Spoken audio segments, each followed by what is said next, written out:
It's Animal Calls!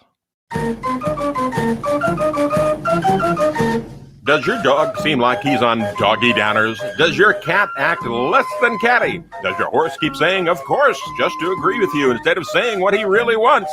If so, you've come to the right place. Animal Calls takes your calls, helps you understand your pets, and helps them thrive. And now, here's our ringmaster of the Animal Crackers world, UW-certified animal behaviorist, Karpathia Kingsley. Yay! Welcome to Animal Calls. I'm your host, Karpathia Kingsley, taking a break from my own personal zoo in the glorious Pacific Northwest to answer your pet, livestock, and wildlife-related behavior questions. I'm a certified animal behaviorist out of the Grand University of Washington, so don't be afraid to call with your questions. Unlike some of your naughty pets, I don't bite. Well, sometimes, maybe I do. So here we are today. Do we have any callers? Looking for Eric. Yeah. Earth to Eric. No callers just yet, but we'd love to have some callers at 888-298-KKNW or 425-373-5527. Call now to talk to Karpathia. And we're looking forward to having some calls. I'll go ahead and start a topic, a conversation right now. There's a lot going on in Northern California, as most of you probably know. I personally am a survivor of the California Camp Fire in Paradise, where I had to evacuate with an entire farm of animals by myself. And my heart goes out to everybody going through this, including one of the co-producers of this show who had to evacuate from his house, and another friend of mine who lives in Greenville who had to leave her home. As I was on the phone with her, she received the mandatory evacuation call to get out and grabbed her dog and her cats. Her home had burned down in Paradise in the Camp Fire, and she relocated to Greenville, and sure is possibly regretting that move right now. She lost pets in the campfire. She had cats that she couldn't get her hands on when the fire broke out, and they more than likely were deceased from the fire. So that's something that I wouldn't mind kind of talking about today, is containment of your pets. If you have pets, if you have livestock, especially even more difficult, are you prepared to get out of an emergency situation like this? I mean, and hopefully you will never have to deal with something like this, but right now I have friends who are dealing with it as we speak, and I myself had to go through this as well. And at the time, I did not even have a horse trailer for my horse. So, I mean, you always want to be prepared. You always want to be ready. And this is where a lot of animal behavior and the disposition of your pets and the relationship that you have with them can be of utmost importance in a situation like this. Lots of people I go to people's homes and their animals are relatively out of control. They end up with pets that they can't get their hands on. This is often especially true with livestock. You have animals that are running crazy, and you don't have cages, you don't have kennels, and you don't have the means and transportation to get animals out of an emergency situation.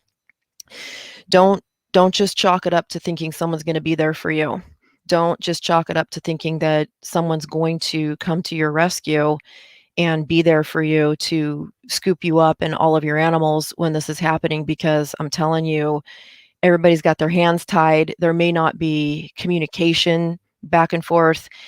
And something that I personally experienced when I received the mandatory evacuation call in my town to get out was a lack of resources to help you. In the evacuation call, it stated if you need help evacuating to call 911.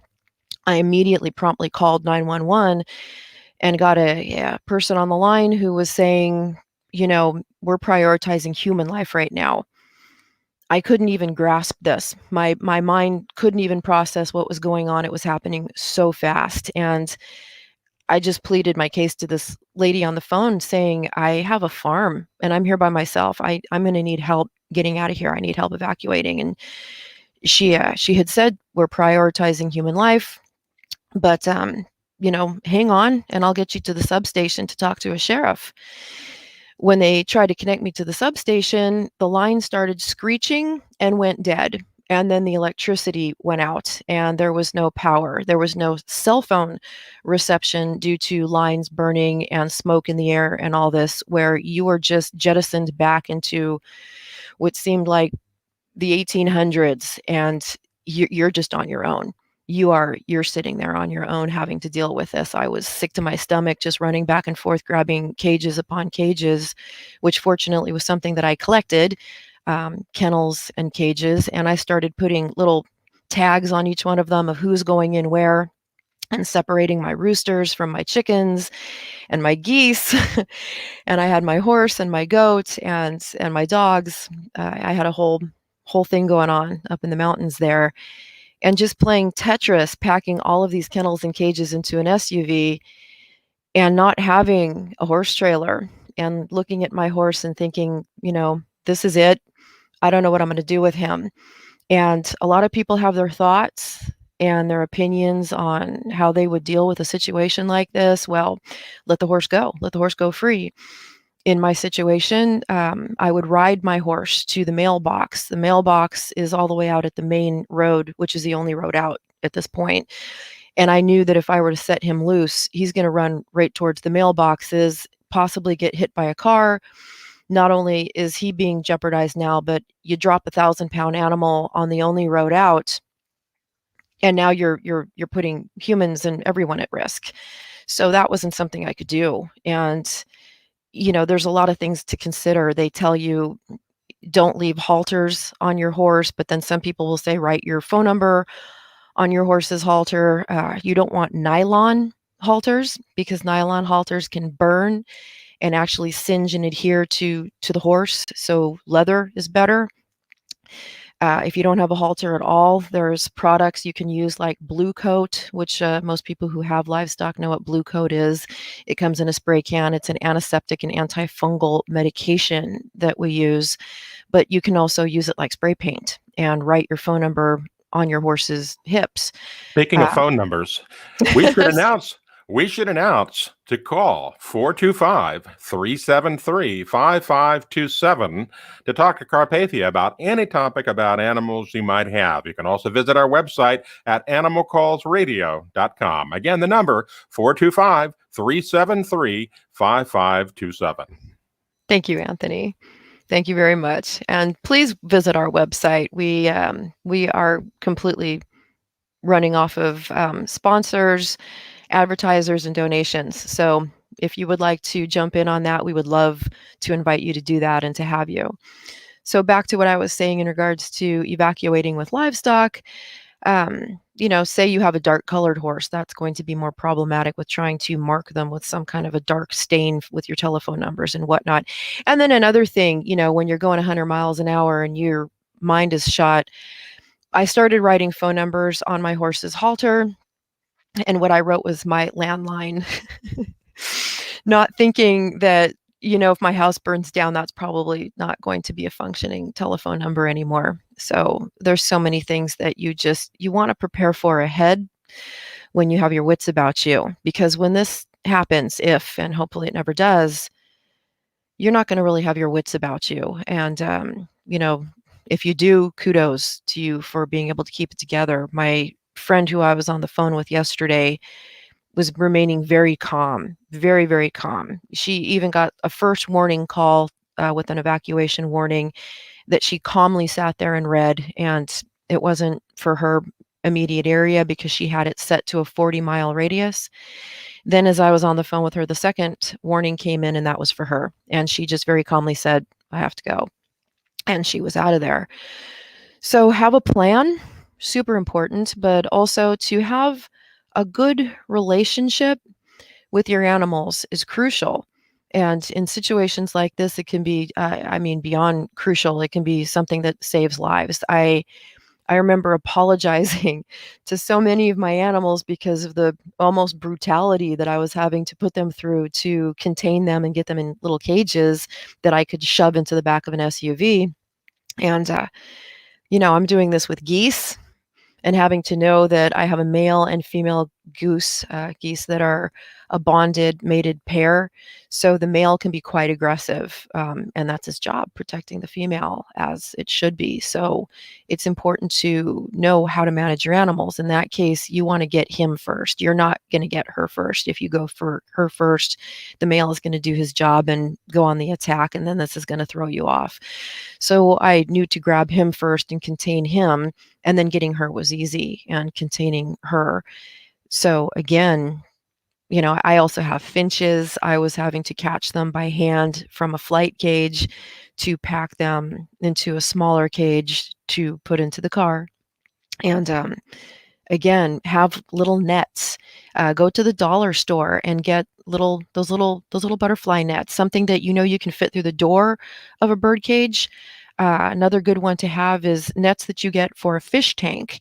If you go to the dollar store or any number of places you can go and cheaply purchase those tiny little nets that you use for fish tanks, that's something that can fit through the door of a cage that you can use to trap and grab small birds that you can't get your hands on necessarily, like a finch. Finches are often not hand tamed.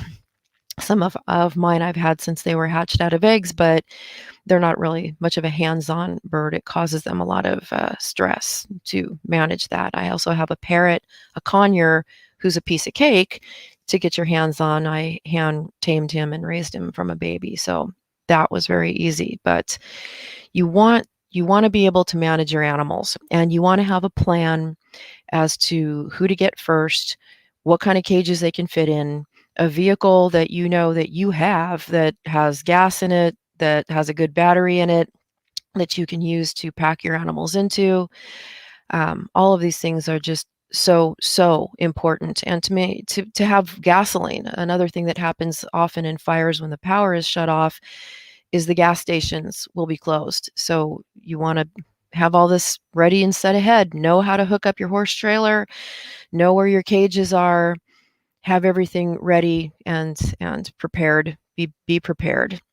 And again, working with your animals ahead of time so that in an emergency situation, they're not frightened and running away from you.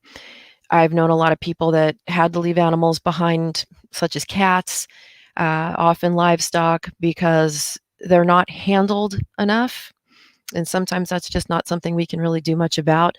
But if you can, now's the time to start managing and handling your animals and working with their behavior problems, working with that training, that they come to you when they're called, that they aren't running away from you, because one animal that you're spending that much time on trying to catch and contain can be a matter of life and death. I remember when I was containing my chickens, I had a turkey that loved to roost all the way up at the top of the hen house, and the hen house that I had you could walk into.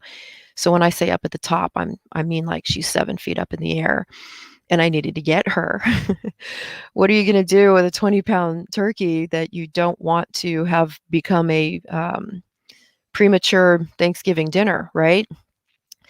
You got to get that animal. So I'm asking for her forgiveness as I'm jumping and grabbing a leg. And large birds such as turkeys and geese and whatnot, you don't manage them by the leg. You don't want to pick up animals like that by the leg. They're heavy. I know you can do this with chickens. You can grab chickens by the legs and hang them upside down, and they become docile, and you can bag them or contain them in any number of ways that you need to in an emergency. But with your larger birds that weigh a lot, like your turkeys and your geese, that can actually cause dislocation of a leg. So what I had to do was jump and grab one leg and yank her down and then catch her. So am I seeing that we have somebody who wants to call with a follow-up? That's right. We do have a caller on the line right now. We've got Cheryl calling from Paradise, California. She called last week. She wants to follow up on some of the advice that you gave. So Cheryl, welcome to Animal Calls. Fantastic. Oh, thank you. Hi, I called last week and I was asking about my Sheltie that barks a whole lot, and you had given me some advice about how to kind of deal with her as far as like calling her over and not spraying her with water and doing crazy things that I was doing. It's, yeah, it is working. It is helping, but she's still doing a lot of barking. And I don't know what I'm wondering, how long do you think over the long term that this is going to really work good? Absolutely. Continuing doing something, it's repetition, and reconditioning the animal takes time. If you're having any kind of results in 1 week, kudos to you for that and for sticking with it. And it is something that takes time, because what you're trying to do is recondition the animal to have a different response to what you're trying to achieve there. That definitely takes time. Okay, because it is doing some good. I call her over and I'll make her sit, and she sits really well, and then she wants to shake hands. It's funny. And then I'll make her sit there for maybe 10 seconds. I don't know. Is that long enough? Oh, for in the terms of dog behavior, yes, 10 seconds is great. 10 If you can, seconds. Oh, if she okay. can sit there and be nice and quiet, the key is you just don't want to give that reward instantaneously to where they are connecting. They're making a bridge between the bad behavior and the reward. Otherwise, it's kind of a reversal of their training you. Like, I bark and I get a treat. You're wanting to imprint that moment of them quieting down. So after they have quieted down, then they have done what you wanted them to do, and it's redirecting that and creating you know, solidifying a new behavior for them that's a positive behavior. So it's reconditioning, basically. Oh, okay. So it is working then for me. That's awesome. And, Yeah, no, the more I you do got to it, the keep it better up. it's going to come along, and the less she'll be barking. Well, and kind of what I was just talking about before, my topic I'm kind of going into today is the fires. And I believed you Oh, were from Northern California. yes, I'm here, and it's so smoky. It's unbelievable. I'm actually at work, and I just took my children outside for 15 minutes. Oh boy. So it's Oh, crazy. It's I crazy here. Yeah. I hope your house Because isn't in any kind of danger. oh, so do I. I keep watching, the fire calls and everything. So far, we're good. Thank So yeah, goodness. I just hope everything keeps going to the good, you know. But Absolutely. I Oh, don't like the fact that my little dogs even has to breathe this smoke, because it's not good for her either.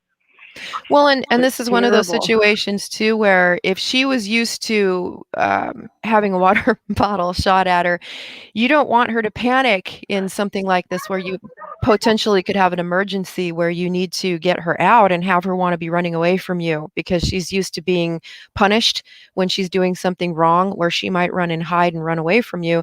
So this conditioning actually is twofold, working really well in the situation where you're in a dangerous environment right there, and you want this dog to always come to you. You want this dog to run to you and be right there. Yes. And I mean, she's gotten to where, like, when she's barking, even if she's in the back of the house, I'll call her. Sometimes I have to call her like 2 or 3 times, but then she will come and sit by me. So I'm thinking I'm making some kind of progress.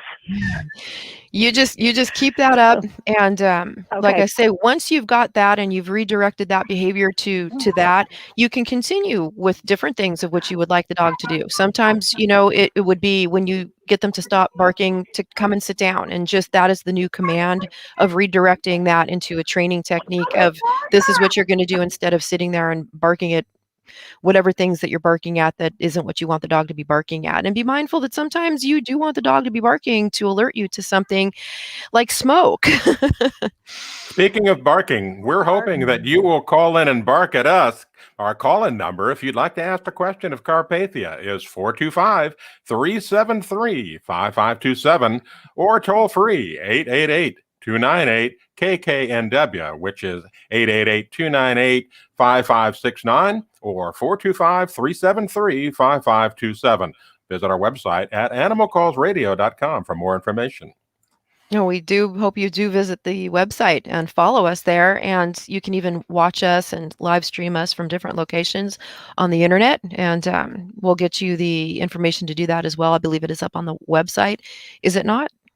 It is indeed. Fantastic. And so is Cheryl gone now? I'm still here. You're still here. Fantastic. No. I We're just heard all glad. your numbers again. That's awesome. I have it programmed into my phone. Oh, good. Because Yeah, we want to keep getting good. follow-ups.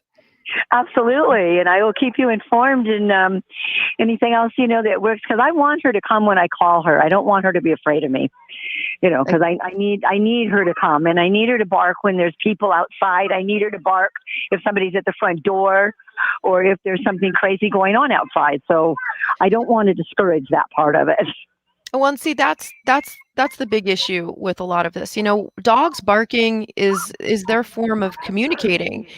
And we need them to bark, that this is how they're alerting us to things. It's when barking becomes problematic and we need to be able to communicate back with the dog to get these things under control so that we have that level of communication with the animal.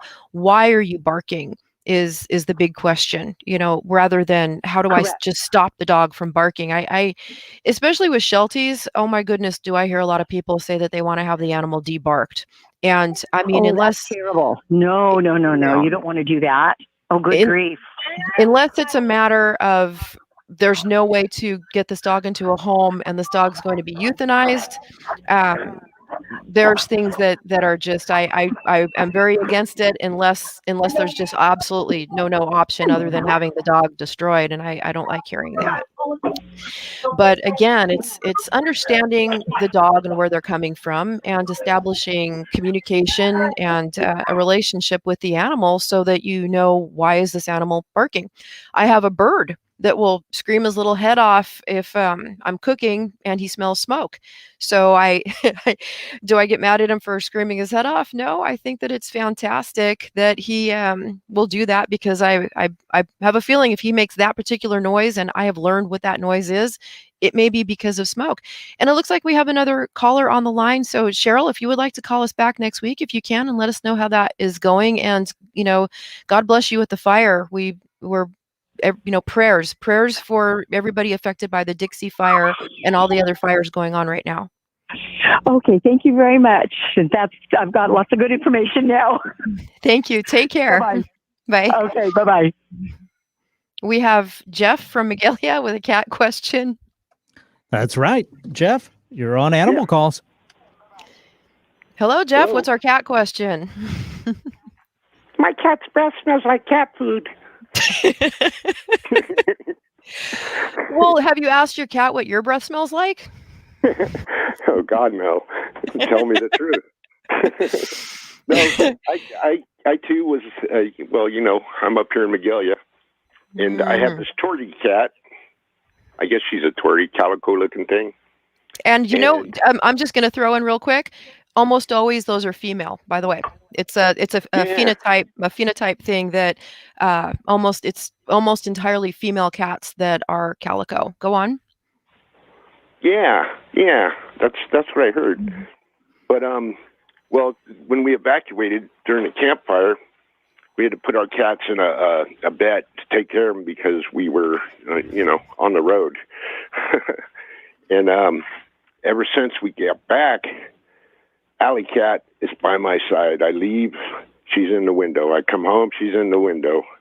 I go in the other room, she's in the other room. I go in the restroom, she's in the restroom. She's terrible separation anxiety now. I'm not surprised. Yeah. Well, and your house, I'm guessing then your house didn't burn down. No. It was just down the street from you. Where I was. Yeah. Okay. So I know the area.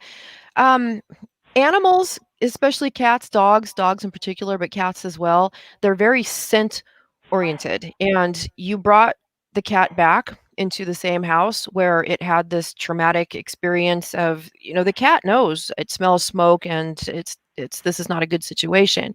I imagine every time the cat is smelling that, it's going to be triggered, as we say with people, into remembering a very negative situation, and you're right back in that same house where, like you, the cat is probably always going to be on high alert. Oh yeah, My best suggestion is just management as much as you can, with reassuring the cat that things are okay. Smell, maybe trying to replace some things around the house with things that are more pleasant smelling. Hey, maybe some catnip, and then the cat's breath would smell nicer. Mint, cats love mint. Things that might have a more positive scent going through that house than, the trauma of this. I mean, what you're saying of the cat sitting in the window is really like breaking my heart, because perhaps it's just on high alert looking for the worst, and with what's going on right now, I'm imagining that's just going to continue. Oh yeah, yeah. No, no. All of them are. Yeah. They're any sound, and we got planes and helicopters and everything flying over, so they freak out. Well, it's not only just the noise, but for an animal like a cat or a dog, it's the reverberation. They're feeling that noise, that thundering coming from the sky, and that's incredibly distressing to an animal. They it's what can I say, when you live in a zone like that? Yeah, your animals are going to be nervous and be expressing issues like that and presenting issues like that. Best you can do is make it a symbiotic thing of, you've got the cat has you. These are why these are emotional support animals, and you know what, we can be emotional support animals back to them as well. Stick close to the kitty cat, and my advice would be doing as much as you can with scent work, getting some mint. Really, mint grows really well up there. You can grow your own mint. Yeah. Get some mint plants and start growing them inside the house. And my horse and geese are making some noises right now themselves. But I would start with something like that, just reassuring the cat that things are well without you being nervous. That's very important. We convey a lot of our own emotions, as Cesar Millan was huge about giving examples of that. You don't want to be just petting on that cat while you're nervous and saying everything's okay. That is keeping something in a hysterical state. Even when we do that with people, we want to take deep breaths. We want to calm down. We want to remain relaxed and calm and just love on that animal. And I would really start maybe getting some mint. Get yourself down to Chico when you can, and get some mint from Home Depot and start planting some around the house, and maybe some catnip and things too, to kind of calm them down. Maybe burn some sage. No, maybe not to smoke. No smoke. How about no smoke? Let's not set anything on fire in the house right now. I know animals I don't think animals believe in saging, because to them, fire is fire and smoke is smoke. And I don't think they sit there and think, oh, but this is a healing smoke. I think that they think this is an evacuation smoke. Yeah. Well, I've got their cat carriers ready. Good. Yeah. Be prepared. We have some other callers that I don't know how long they're going to be able to sit there and wait, but you know what? Well, before we do, let's remind everyone that you're listening to Animal Calls Radio with Karpathia Kingsley, a certified animal behaviorist. And if you'd like to call in with a question, our call-in line is 425-373-5527 or toll free 888-298-KKNW or 5569. Again, 888-298-5569 or 425-373-5527. You can also visit us at animalcallsradio.com. And you're listening to us on KKNW, Alternative Talk 1150 in Seattle. So we have another caller. Eric, let's bring him on. We do. First, Thank you, Anthony. Let's say thanks very much to Jeff for calling in today.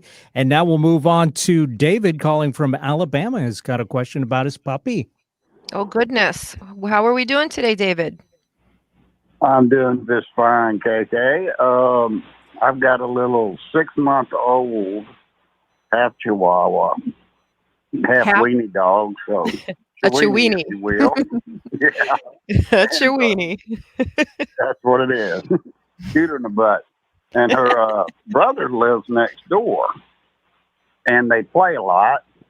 But she seems to be more interested in nipping him on his willy than anything else. Well, I mean, you're saying she's 6 months old? She's 6 months old, Yeah. you know? Okay, you know what? I'm gonna start asking you some really weird questions. What position does she have him in when she's doing that? She's laying on her back. On his, She you know, she's yes, yeah. she's on she'll her get back, or on her back, and she'll wiggle under him and nip him. I'm going to tell you Constantly. my first thought on that. What does that sound like she's trying to replicate to you?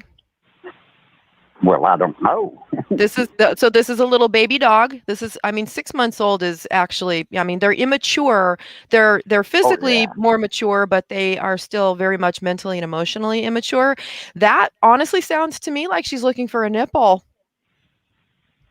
I think so. Think about it. Think about right. it. She's probably looking for a nipple. That sounds like nursing behavior. If she's laying on her back, she's laying down and she's trying to get up underneath him and nibble at his little private parts. Yeah, that is probably replicating nursing, to be honest. So if I had to take my best guess at that, she's just kind of, wanting a mommy, still looking for her mommy, and replicating that. And I would think that she's probably going to outgrow that. You might want to redirect her to water. See if something like that would work to kind of get her attention away, so that he doesn't end up having any kind of little willy issues of losing any of his manhood there. And razor sharp little teeth. because that wouldn't be. Poor boy. He doesn't. Well, he doesn't. He jump straight up in there. I honestly would say, does she jab her head towards it at all? Is she like jabbing her head at it? Yep.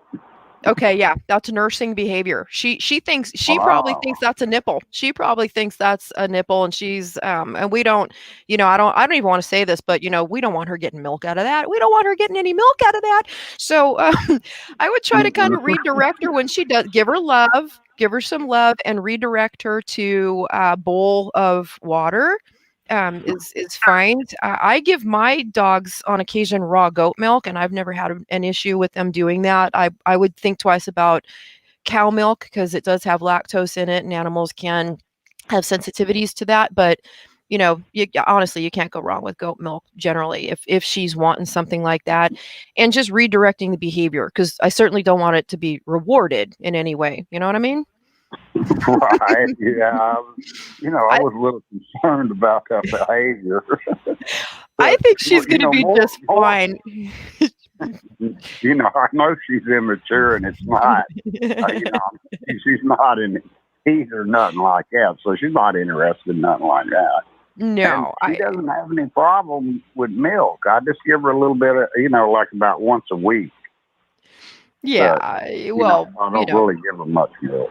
Most dogs don't need milk. It is something that I kind of, break away from some of the consensus of the crowd on that, where I have dealt with rehabilitating an animal that was almost dead from food poisoning and whatnot by drenching them like a syringe with raw goat milk when there was nothing else that the dog would consume, just to get them up and going. Right. And I've had really good success with that. But in this case, I think she's just being a little baby. I think that she's just acting like a little baby, and she's thinking that that's a nipple. And I would be concerned with him getting hurt with that. If you really want to stop that behavior, what you could do is, when she's having playtime with him, you could get one of those wraparound boy diapers that you can get at places, pet supply places, any place you get your pet supply stuff.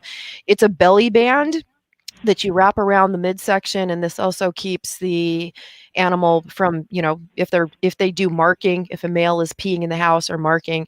But you could use that just as a, distraction, so that there's nothing there for her to get. But I do think she'll grow out of that behavior, and I do think she's trying to replicate a nursing situation and looking for a nipple underneath the boy, and she just don't know any better, but she'll grow out of that. Right. I'm I would hoping so, just too. pick her up and love on her, pick her up and love on her, and give her some food. Well, they're so fast, you know. I mean, you wouldn't think that they'd be that fast because they're so little, but they are. Well, You know, usually and then they'll. usually little things are fast, and they That one can is. shoot right out and slip away from you like that, and and that's actually kind of cute. It's actually kind of cute. That's sweet that she's got a real babyish kind of a thing going on. Just love on it and love her for being a little baby to you. Maybe let her suck on your hand a little bit or something. Take her away from the boy so he doesn't get hurt, and maybe sit there and play with her mouth a little bit. But then again, you don't want to get her to be nippy. You don't want her to be nippy, and those little guys can be very nippy. Little cheweenies, ooh, Yeah, they can well, be. I'm working on that. You know, the nipping thing. You know, every time she starts to nip on my hand or something like that, you know, I'll say no, no, no, no. You know, and then she'll lick it. You know. Aw. That's a good time right now at that age to maybe look into getting her into some obedience classes too. Get her on a leash, start working with her on leash, and getting her into basic obedience. It's just such a great experience for anyone to bond with their pet and to get out there and do that. I know that some of the local pet shops and whatnot like that will have classes inside the pet store. And if you look around and try to find a local trainer, they'll have outdoor kind of deals and sessions that they do on their property and in dog parks and stuff as well. It's a good time. It's a good time at 6 months for a little Chewini to go and do that. Just basic stuff, just some basic on leash stuff, and that might help her kind of grow up a little bit too, because then she's going to be seeing other dogs and interacting with them and learning proper behavior. Right. You know, I live in the country on a lake, and I tried the leash the other day, and she did not like it, which, you know, is normal when you first put one on them. But, you know, I figured, heck, she's too little. I'll wait a little bit, you know, and then I'll try it again. So. Oh, well, you have all the time in the world. You've got a long life ahead with this little one. If she's only 6 months old, that's, how wonderful. How wonderful. And it's good that you're concerned about her and her behavior. And, a lot of times people don't bother to get little dogs like Cheweenies on leash and working with them that way. So kudos for doing that. Sometimes what they prefer, those little teeny dogs, so you're not dragging them around by the neck, is to get a little harness. And they have the front connecting harnesses are even better. I have one for my service dog, my border collie. Oh, you have a border collie. Yeah, you've seen pictures of him. Okay. That's fantastic. Right. Yeah. Well, Hank's a good dog, but that's the kind of, he's got the service dog harness, with where you fasten the leash on the top, and it's also got a hand grab on there too. Oh, that's wonderful. I love those. I love those kinds of halters or harnesses. I have a horse. I like saying halter all the time. And border collies are one of my favorite dogs. Oh my goodness, the herding class. What? Elderweis? The dog? Oh, Elderweis. Edelweiss. Edelweiss. Okay. I didn't know how you pronounced it. Oh yeah, like the song, like the flower. Edelweiss is a little white flower, and and so most people call him Eddie or Mr. Ed because it's hard to remember Edelweiss, and that's fine. He answers to Mr. Ed. He answers to Eddie. He answers to Eddie Spaghetti. He answers to Spaghettelweiss. And he likes pizza. and he gets up on my back porch and starts knocking over trash cans looking for pizza boxes. Yep. Yeah, I might have the only horse in the world that does that. I've had horses my whole life. I've been a professional equestrian my whole life, and as you know, I do medieval jousting, and I'm trained in medieval combat. Not on my little guy because he's only 14 hands. He's a half Percheron, half Welsh pony. But I've never, crazy combination, right? And Percherons are huge.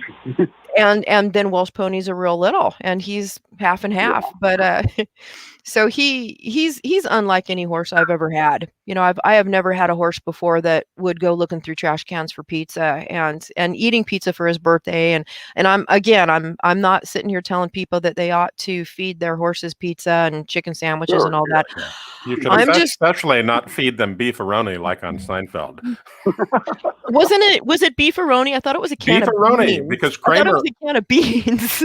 Kramer went and bought some beefaroni at the bulk store, right? And he had too much, so he decided to give it to the horse that he was using to take the people around in Central Park. So don't feed your horse beefaroni. And while I'm on the subject, I want to remind you that you're listening to Certified Animal Behaviorist Karpathia Kingsley. And you can call in with a question about animal behavior, about your pets, your livestock, anything. The number to call, 425-373-5527, 425-373-5527. Or you can also visit our website at animalcallsradio.com, and we have the numbers posted there. Yeah. Do we still have our caller on the line?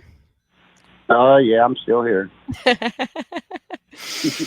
So yeah, Okay. we don't want to feed horses the beefaroni, especially if we're sitting behind them as they're pulling a cart like Kramer did in Seinfeld. Right. Oh no, that could be bad. Well, you know, he didn't know any better, and neither does my horse. That brings me back to the fire and my horse too. I was saying before, I did not leave my horse behind in the fire. I actually had I had one of those miracle God moments, and I'm gonna go there. I am a scientist, but I'm gonna tell you right now that when the town burned down, I was on the phone at one point with my insurance, someone from my insurance, and she kind of stuttered over this saying, well, thank goodness that you got out. And I'm like, you wanted to say thank God. And I'm like, you go ahead and say that, because I don't think there was anybody who wasn't praying on November the 8th of 2018 that lived up on that mountain. And in my case, I did fall to my knees and start praying to God to help me get my horse out. And again, I'm a scientist, but that doesn't mean that I don't have a sense of spirituality. I think I think those two things actually can live together quite harmoniously, actually, in my opinion. But as I was on my knees praying to God to help me get my horse out of this fire and to get all of us out of this fire, a total stranger went driving by with an empty horse trailer. And I've told this story to the news. I was interviewed on the news in Northern California. It was out in San Francisco. They were playing this and everything. And I was in the San Francisco Chronicle being quoted saying all this, that a total stranger went by with an empty horse trailer, and I yelled, and that person stopped. I was the only person in my neighborhood with livestock, so you don't see people driving down the road with a horse trailer. And so this guy stopped. An empty one. Oh, even better. So this guy stopped, and I go running up to him, and I said, are you looking for livestock to save? Are you here looking for animals to save? And he said, no. And I asked him, why are you driving down the road with an empty horse trailer? And he looked at me and said, I use it for hauling trash, and I was thinking I would live in it if my house burns down. And I pointed at my horse and I said, do you see my horse over there? Please, can I borrow this horse trailer to get my horse off of this mountain? I'll pay you anything. I will give you the horse trailer right back. And the guy stopped and he was like, okay. And he unhooked the horse trailer. And then my next door neighbor hooked that horse trailer up to his RV, got my horse in it, and we were gone. And because Ed Edelweiss is extremely easygoing and an animal that I handle and manage all the time, I can get him to do just about anything I want him to do because he trusts me, and we have that kind of a relationship. He was up in that trailer in 2 seconds, and that was the final piece of the puzzle for me to get out. I already had my goat in a kennel that I'm gonna say she didn't fit in. She did not fit into the kennel that I got her into, but I managed to grab her by the horns and shove her forward. And I'm going to say something that, again, doesn't sound real nice, but this was something I would even mention in my classes when we were, at the UW, when we were talking about animal management, and everybody, it likes to kind of pussyfoot around being nice with your animals. And of course you should. We love our animals. We all love our animals. But I'm telling you, there's situations where it's like, you know what, you're getting into this tiny little kennel or you're going to die. And a trick that you can learn from cowboys, and cowboys know what they're doing, and they know when time is of the essence how to get something going. If you grab that tail and you kind of twist that tail, because you That's can't right. drag Yep. you can't drag an animal into the cage unless you're into the cage with it. If you get their head in there and then you twist that tail and bump them into the kennel, keep that in mind. If you ever have a large animal that you got to get into something like livestock, and you need to be twisting tails and bumping butts, and you get them in there because you know what, you're doing it out of love, not hate. And I was able to get everybody out of that fire. But I'm That was thanking in you for paradise. yeah. So again, and now I've got friends that are right back in it that are dealing with this, including Anthony over here on the show, who keeps reminding me to give us the call numbers out, and then he jumps in and he's so graciously doing it for me. But he's dealing with it right now, where he is under evacuation right now. He's not at home. I've been watching a little bit of it. Yeah, and he got his little doggy out, and Big as Rhode Island, I think, right? say that again. The fire. The fire's got more square acres than Rhode Island. I don't know. Well, I know Rhode Island's always used as an example of something little, and so I don't know how many acres Rhode Island consists of, but I believe I believe that the Dixie Fire now is correct me if I'm wrong, Anthony. I think it's over 140,000 acres. Isn't That's that what? correct.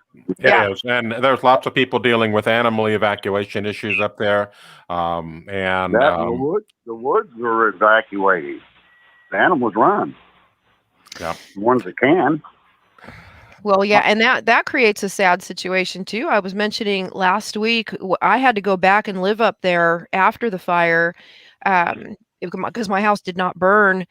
And you're seeing some crazy behavior. 4 o'clock in the afternoon, you've got mountain lions just walking down the street and down the middle of your road looking for easy meals. So you're having to keep your pets contained. You want to think about things like that. The woods have been burned out, and these animals are still out there looking for food, and there's no food to be had. So No. an easy meal could be your little dog or your goat or whatever that's running down the road, or again, keep everybody locked up, keep an eye on everybody, have good fencing, I've got eagles. And you got Just a reminder, we've got 10 minutes approximately left in the show, and if you want to call and ask a question about animal behavior for your pet, your livestock, or whatever, call 425-373-5527 to talk to Karpathia, who is our certified animal behaviorist, and she'll be able to answer your questions. You can also visit our website at animalcallsradio.com, and the numbers are there.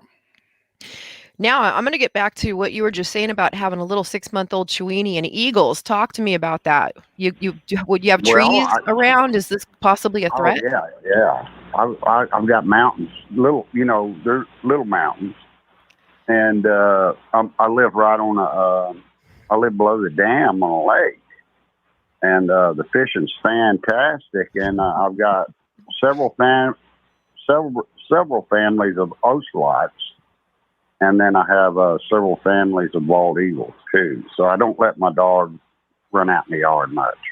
I was going to say, yeah, you definitely want to do something. Do you have a really good fenced yard and, something that you can do as well?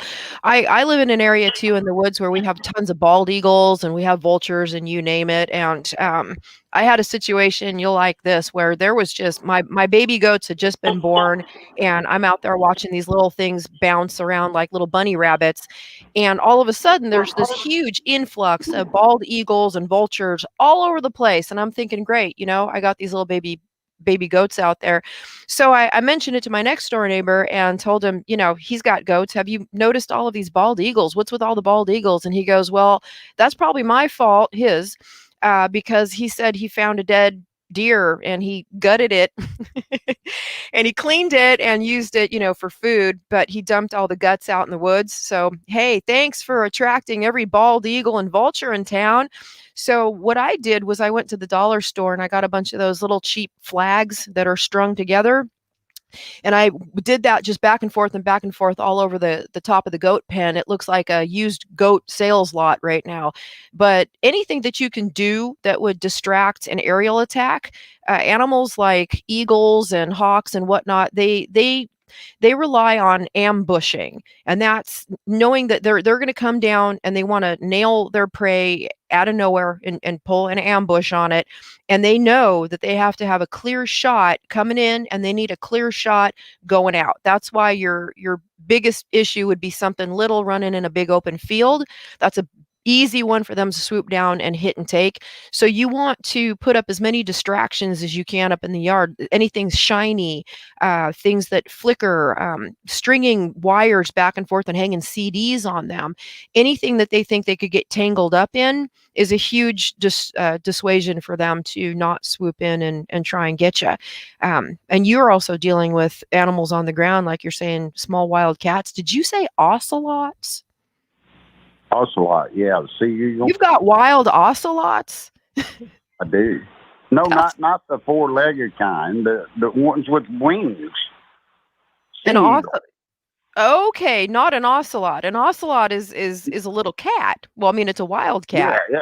Not an right. ocelot. Yeah. Okay, yeah, because I didn't think that those were native. I think it's called the same. They're not. They're here in South America. Right. Yeah. I was going to say, who let one loose that went and had a bunch of kittens? Yeah, right. No, we got wildcats, and I've never seen any cougars around here, but I'm sure they're around. Bobcats and all that. I live right across the street from where I live. There's a national forest. There's nothing there but forest. I would never let that little Chewini out by itself. Never, never, never. And I would be real careful to keep an eye on aerial attacks like that and maybe string some stuff up in the yard just to make it not look like an inviting place for the eagles and whatever hawks and stuff you have to come swooping down into your yard. They do not like things dangling and shiny and stuff that they could get tangled up in. So, have fun with it. Right. The eagles are very territorial. Right. We have very few hawks right in here, but we have the I thought they were called ocelots. The sea eagles. They're. Are you thinking of an osprey? Osprey, yeah, that's what I'm talking about. All right. Okay. I got like 3 or 4 families of them. They're fishermen. Right. They fish constantly, and the eagles fish too. They do, when and they hopefully open the gates up, yeah. Hopefully, there's enough of those to keep them occupied to where that's what they're used to being their normal fare of what they're having, and not looking at little Chewini dogs that could be nice and yummy and chewy and crunchy and all that. Yeah, because they could be gone with it quick. Yeah, I would not let that little thing out without you being right there and keeping your eyes to the sky too. And I would string some stuff up in those trees to dangle something. Like I say, you can go to the dollar store and get those little flags. Well, I may string. I've already got something strung up. It's got gourds on it that the eastern bluebirds live in them. That's fabulous. I may string something. They like those gourds. Well, we've only got 4 minutes left on the show right now, and I'm not sure if we had another caller, and I'm being asked to do another announcement for the call-in number and to get in touch with us. But I am so glad you called. You know what? I want you to call back next week if you can and give us an update on if that little baby's still trying to do that. Okay, I'll do it, KK. Take care. You too. Thanks. Oh, so Eric, we do not have. I thought we had another caller on the line. No, but we can have people call in. You can call 425-373-5527 for a quick question to certified animal behaviorist Karpathia Kingsley, 425-373-5527. And while we're waiting for another caller, I have a question about a cat I used to have. And I've seen this behavior before, but my cat would come up to the sliding glass door for the patio and do this. He would take the paws and just like he's running on the glass. And I've seen cats do this. Any other ideas about why cats do that? Well, I mean, my first idea would be that's kind of fun. I mean, people run on treadmills. I mean, the cat could be, depending on the relationship that you have with the cat, the communication that you have with the animal, that could be the cat asking to be let out. If the cat's been conditioned that when it does that, you open the door, that very much sounds like, hey, hey, hey, hey, can you open up the door? And if you've done this in the past and the cat is understanding that this is what it does to get the door open, then the cat's basically saying, can you open up the door? But yes, but then it comes decision time, and you know how cats are. You open the door, then they sit there, and then they decide, well, do I really want out or not? I'll have to sit here and think about it. And then you close the door, and then they go back to wanting out again. I've dated people like that. Where do you want to go out to dinner? I don't know. Let's go here. No, I've changed my mind. Yeah, no, it's cats are cats, and they do their thing of in, out, but that's what they do. But I mean, there's so many reasons why a cat might do that. Number one would probably be the conditioning of the cat is used to being released when you're doing that. Number two would be it is just kind of fun. It's kind of like running on a treadmill and you're sliding on that surface, so it's fun to do. Another reason could be because it's seeing its reflection. If the animal's showing hostility and baring its teeth or hissing at the door when it's doing that, it could be reacting to its own reflection, thinking it's another cat.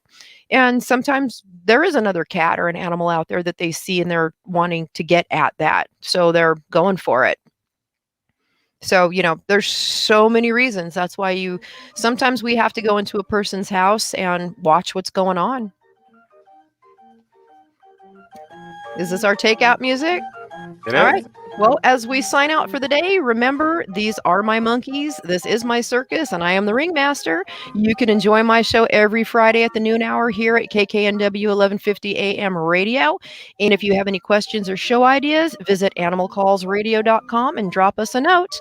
Have a wonderful rest of your day. And remember, horse sense is what keeps horses from betting on people. You take care, and everybody have a wonderful weekend. Peace.